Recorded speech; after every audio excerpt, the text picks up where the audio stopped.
What's up, guys? And here we are again. This time we are talking about my Dan Gower modded JCM 800. So, as always, grab yourself a hot, steamy cup of caffeinated goodness and let's begin.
So, wind the clock back to 2019. I've been using an orange Rockmonster for a number of years, and I was starting to get some problems with it that nobody could seem to fix. It was a 100-watt head, and I was struggling to get over drum kits. The tubes were all fine, they were all tested, biased.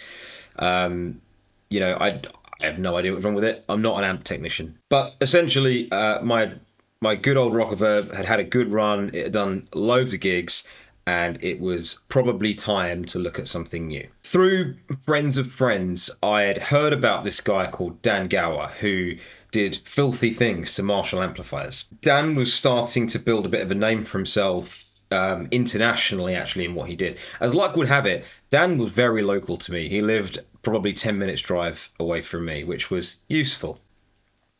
So I reached out to Dan, and he sent me, some kind of recordings and things of some of the amps that he's built. And what Dan essentially does is take Marshall circuitry, whether that's, a Plexi circuit, a JCM 800 circuit, a bunch of other types of Marshalls, and does some magic things. He does things with the DC heaters, with the preamp, all sorts. And what the result is a much gainier amp, but it's really good gain. It's not sort of synthetic gain.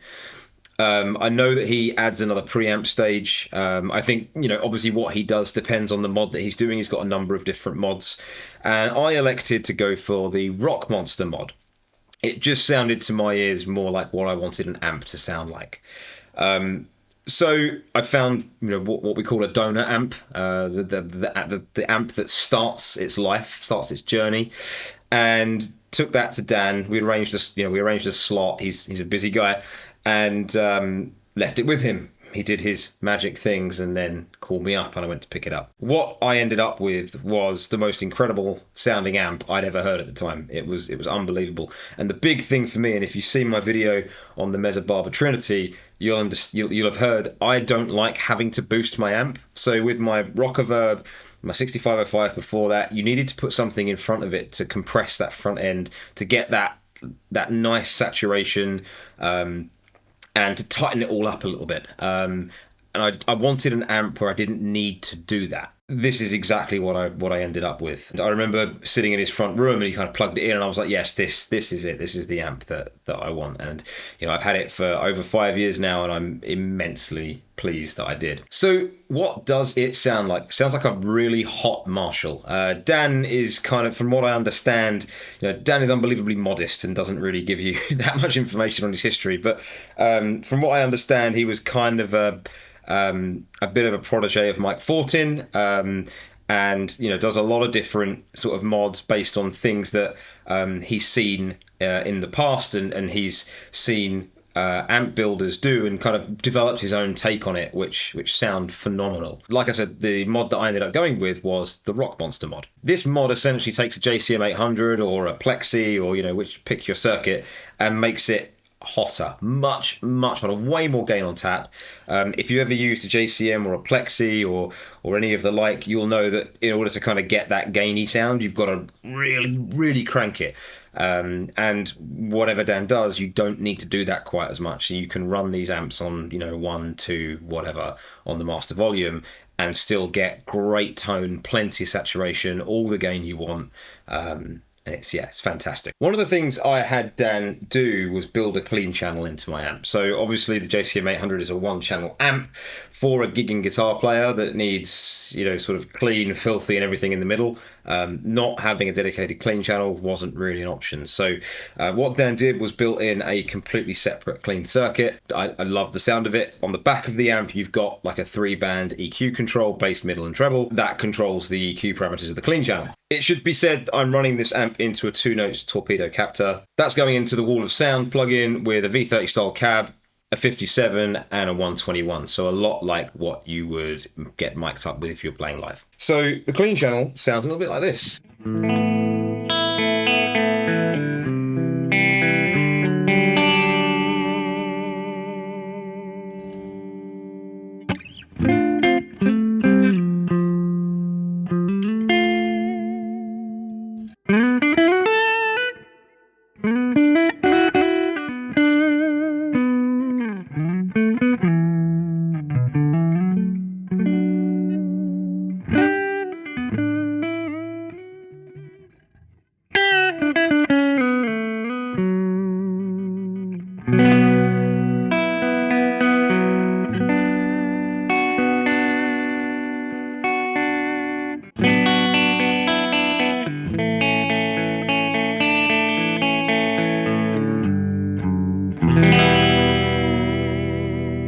So good amount of headroom, nice sounding clean channel, but let's be honest, you don't go to Dan Gower looking for a clean channel. So let's pull the gain back. Let's start with a moderate level of gain and see where we go from there. So right now I'm running the preamp on just over 2, and that gives us like a nice...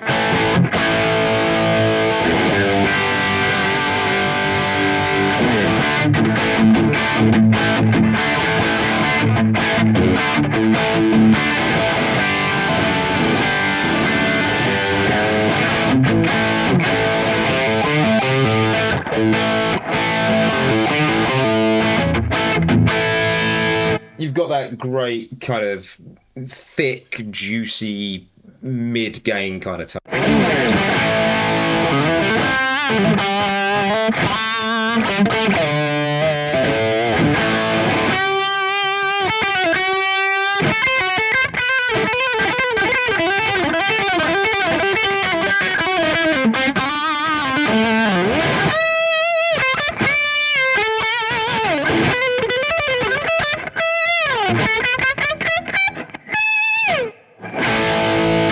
And that is a great sound. Big fan of that. As we start to increase the gain, you're going to hear the amp become a lot more saturated. The preamp's working a lot harder. And what you end up with is this bags of sustain and guts that that you don't get out of a standard JCM 800.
bags of gain, bags of compression. It's a phenomenal sounding amp. It's an amp that I still think I'm going to keep for a really long time. If, like me, you're not musically competent enough to play jazz and you shred your way through rock songs, you can't do much better than a Gower amp. I'm a huge proponent of what the guy does. He's a really easy guy to work with. He's a really nice guy, which helps. And he creates some fantastic amps. And the different mods he has have very different sounds. You know, the Killer Cali is another brilliant mod that he's got.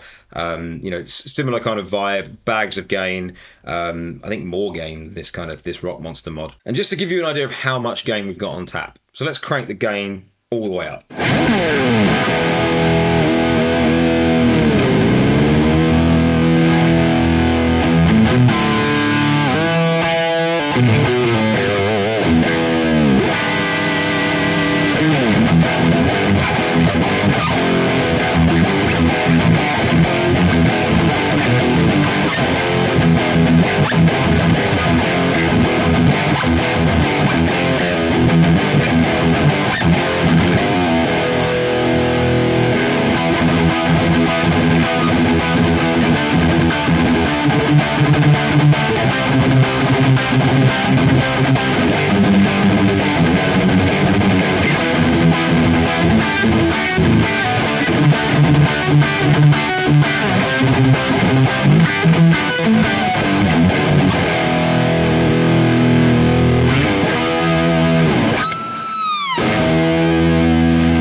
I'll leave Dan's details in the description box below. I should add at this point, my channel is not big enough to have sponsors. I don't have sponsors, so Dan doesn't even know I'm making this video, much less is he sponsoring me to make it. So 5 years on, I'm still loving this amplifier. It's not one I'm intending on parting with anytime soon. I still play it, I still gig it. Dan, thanks for all the incredible work that you did. Thanks for being so easy to work with, and thanks for creating me an amplifier that I will love for a long time to come.